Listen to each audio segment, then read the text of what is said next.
The Past of Alexandra. Part 1. The Forgotten Child. In the far reaches of the world, nestled between the silver-barked woods of Ellenwith and the stormy cliffs of the western sea, lay a forgotten village named Hallowmere.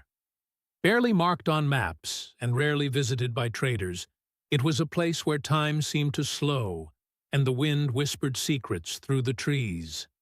It was here that Alexandra was born, under the blood moon of a winter solstice, in the hour just before dawn.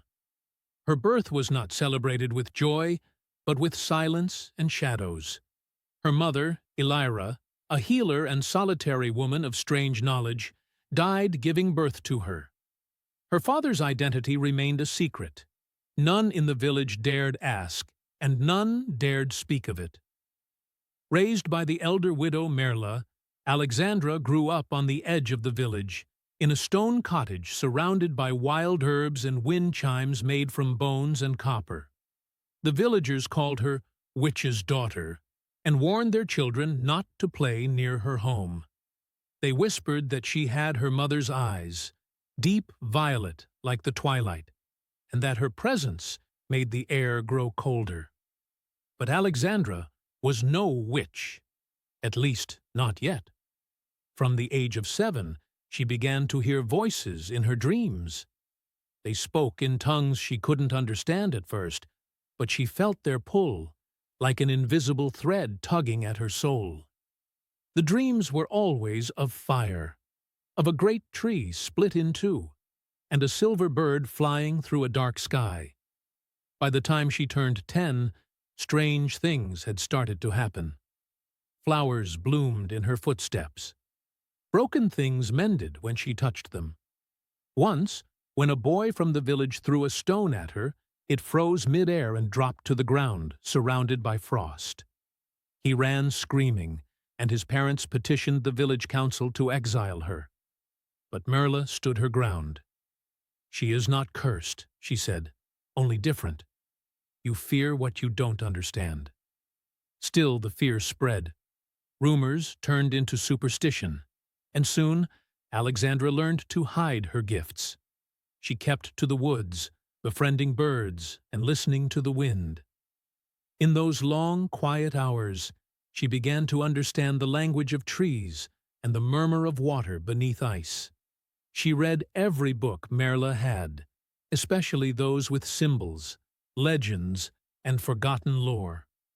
Her favorite was the story of the Flame-Bearer, a mythical figure born once every century, marked by violet eyes, bound to the ancient powers of creation and destruction. The Flame-Bearer was always a girl, always alone, and always fated to choose between burning the world or saving it. Alexandra never said it aloud, but she wondered, was that who she was meant to be? On her 12th birthday, Merla died peacefully in her sleep. Alexandra buried her beneath the white willow behind the cottage and sang a song of the old tongue she didn't know she knew. The wind howled that night, and in the morning, a mark had appeared on her palm. A sigil of fire curled around a single eye. She was no longer safe. The villagers came for her 3 days later, torches in hand, fear in their eyes. She ran, deep into the woods, past where the trees grew twisted and the air thick with mist. She didn't stop running until she collapsed in a clearing where the moonlight pooled like silver milk. There, a voice called to her, not from the trees, but from inside her mind. "You are ready." From the ground rose a figure cloaked in smoke and feathers, eyes like twin stars. He called himself Aaron, the last of the Watchers. He told her of her bloodline, descended from the first Flame-Bearer, born of the ancient fire that slept beneath the world. "You are not cursed," he said. "You are chosen." He gave her a choice: bury her power forever and live as a shadow, or embrace it and face the storm that was coming. Alexandra looked down at her marked hand, then up at the stars. "I choose," she said, to know who I truly am. And with that, her journey began. End of part 1, approximately 1,000 words. Would you like me to continue with part 2 right away? Or would you like a summary or specific direction before continuing?